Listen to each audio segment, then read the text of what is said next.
If alpha, beta, gamma are the roots of the cubic equation x cube minus 4x square plus 7x minus 8 equals 0, then find the harmonic mean between the roots. So for this cubic equation, let alpha, beta, gamma are the roots. It's given.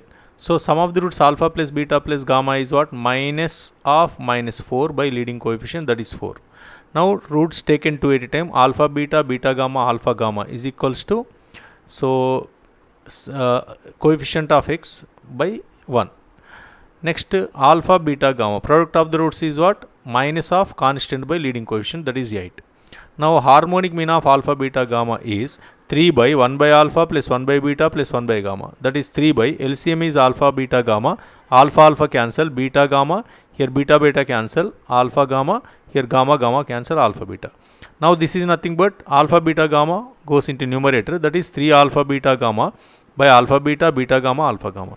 So alpha, beta, gamma is the product of the roots, that is 8. Alpha, beta, beta, gamma, alpha, gamma is 7. That is 3 into 8 by 7, that is 24 by 7. This is the answer.